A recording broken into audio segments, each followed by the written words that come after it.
Alright, we're going. Alright. What's up? I got my boy Kevin here. He took third place today. What were you playing and what were your matchups? I was playing Adignisters, and my matchups were kind of thinking. I played against Machina, Fortress, Citadel, OP card, because that deck's like a lot better than I thought it was. I played against Tribrigade, I played against another Tribrigade, and then round 2 I played against Infernoid Dogmatica going second. Damn. And yeah, so I got some diversity, played against the meta. And then I actually played another game that I'm completely forgetting about. Did you play against one of the Beat Troopers? No, I didn't play against Beat Troopers. I'm thinking. Yeah, no, I guess I just can't remember, but I went 3-1-1. I got third place at this tournament. It's a pretty good tournament, pretty good players, nice. Really good representation. And should I just get on the deck? Let's get into it. All right. So everybody knows that the starters for Adignisters is 3 Achichis and then 3 Pikachus. I just call these Pikachus. These are pretty standard because these are your 1-card starters for your ultimate boss monster, which is the Arrival. So these are like the cards that you absolutely need to play. Like this is like pretty standard, 3 and 3. And then the other Adignisters I play that are just like ones of are Gachiri, Denmari, the water one, Doyon, and this one. And I think the one that most people are kind of confused about are these two. And I'm probably looking forward into the future. I definitely want to play 2 Doyons because you definitely want to hard open this card just because of like how resourceful and how strong it is. Gachiri and the water one I just play because they're actually just like free extenders. If you just control a Cybers monster, you can negate its effect after using its effect, so it doesn't matter to special summon it. Nice. And it's another Cybers. And this is if you just control an Adignister monster, you could just special summon it. Yeah, that's so free as hell. Yeah, so they're just like free cards, and then these are like ultimately what led you into the combo. The card that really made this deck like really good is this one, in the sense that you can send this card throughout your combo, and you get a free negate on their effect. It's a quick effect as long as you control your level 6.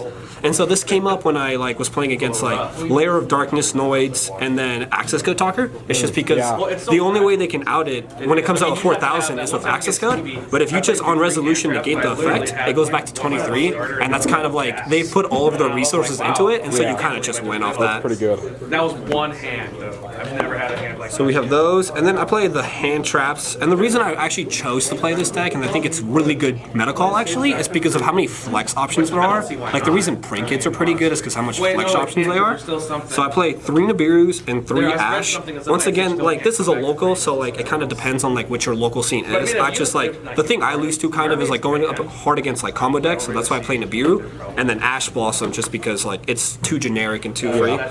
And I guess the other hand traps I play are 3 Imprim as well. I think these 9 just really like target all of the meta and are pretty diverse, and they all came up pretty frequently. I enjoy Nibiru. Like the only time this deck really struggles is going second, but that's when Nibiru answers. Yeah, exactly. And then going on to the spells, these are pretty standard.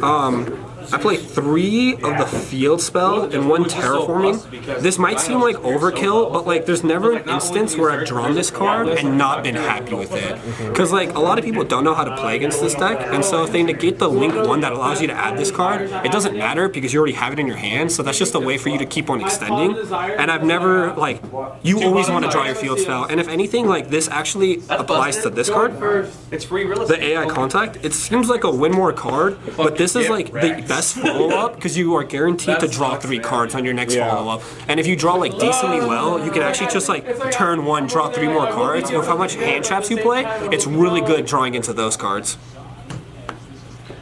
Bigfoot's gone down in price. And then I play triple tactics talent, 3 silent minings, 3 Imichus. These guys.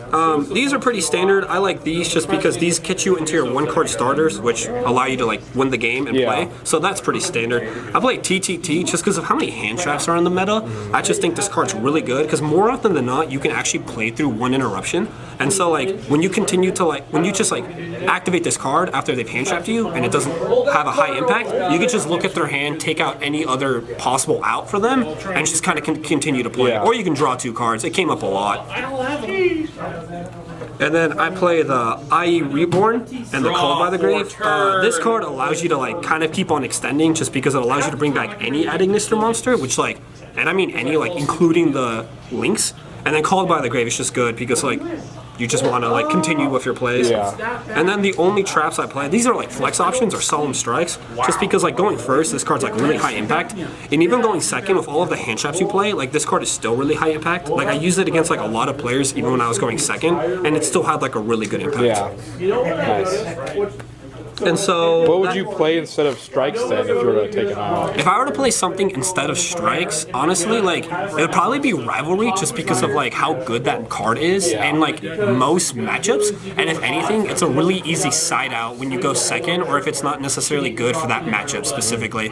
So like I just really like strike because I think it's like the best trap card. But if people were to play like other hand traps like Droll or like Ghost Spell or Ogre or anything like that, or Veilers, it'd be the same principle or anything. Yeah, exactly. And then for the extra deck, I play 3 of the Dark Infants. This is basically Striker Dragon. It just continuously adds your field spell. And the reason you play 3 is because you want to like go into your contact and allow you to like actually like keep on drawing 3 cards. Yeah. Especially like in a grind game situation, where like drawing 3 cards in a grind game simplified situation like wins you games. And then I play 2 Splash Mages just because this is part of the combo, and it's actually like pretty easy to like just continuously use this effect, and it's just like good for going first and going for your turn 1 play to make your big guy, and your turn 2 play, which is like generally making Access Code Talker and killing them the following turn. And then I play Update Jammer for another link too, because Transcode Talker plus this is broken. Yep, OTK. I play this guy. I never really summon him, but he's a reveal for AI Contact. Now AI, I meet you, and it allows you to get your Achichi, your fire starter. And so that's the only reason I really play him. You could technically win in time with this, but like that never came up. Yeah. But like he's just more of like a search target. And then I play the Nibiru's in my main deck, and so in order to get rid of those, or if I get Nibiru, I play Security Dragon and Link Spider. So if I get Nibiru, I can activate summon Link Spider and keep on going because it clears my main monster zone. Exactly. And then if I Nibiru them, I can go into Security Dragon and keep on playing. And the bounce effect actually did come up once. Spicy. Yeah, just because like it's a way to get your Nibiru's off the field. Not bad. And especially like some people think that Contact C is good against this deck, but if they just summon Contact C, which happened to me, I just summon this. Yeah. So like it allows me to keep on playing. And then Cyber's Wicked, this is actually part of the combo because it allows you to get your green guy off the field, and you can actually chain block with this, so it's part of the combo. Nice, nice. And then this is Transcode Talker and Access Code Talker. This is for your generally turn 2 play, or if you're going second, so that you can just kind of outright win. And then this is like the combo is Dark Templar and Cyber's Cyber's Ignister. So this card allows you to just spam everything onto the field with a monster summon to it, which brings out this big dude. And then this guy is unaffected by other card effects, and it's like pretty OP because when you have 4,000 attack and you have the actual negate in the graveyard, there's not a lot of cards that actually like out this situation. Doesn't the big guy gain attack per different attribute? Yeah, so it gains attack per different attribute that you summon it with, and generally you're going with 4 monsters. You can do 6, but that's really niche and situational, and just like not really. It doesn't come up that often, just because like I don't really know many monsters that like are of higher 6,000 attack. Yeah. Like so it's just 4,000's enough, and yeah, so it comes out with 4,000 usually because you use him and 3 different attributes like the fire, electric, and wind one, and that's how you bring out this guy. Yeah. So he always comes out at 4,000, and for some odd reason he has a pop effect. Oh, yeah. For no reason, Yeah, and right? you just get a random token. And then the last 2 cards are the Light Dragon and the Wind Pegasus. This is actually part of the combo, and it's why like this deck's actually decent against back row decks, is because this card has a non-targeting destruction of spell and traps cards, and so it's just per adding Nister, so you can really use it against like anything. Yeah. And it's pretty strong, especially like the shuffle card effect, because people tend to forget that.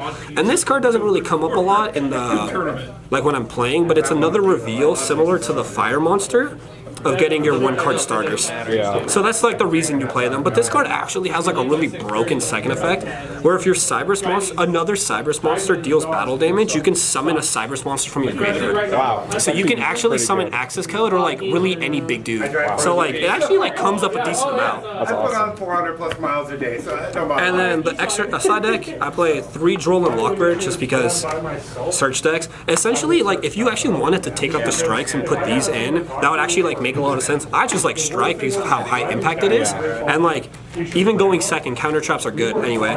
So 3 drolls, especially for like the Drytron matchup, this deck struggles against it like kind of any other deck, just because when they have 6 negates in their hand, it's kind of hard.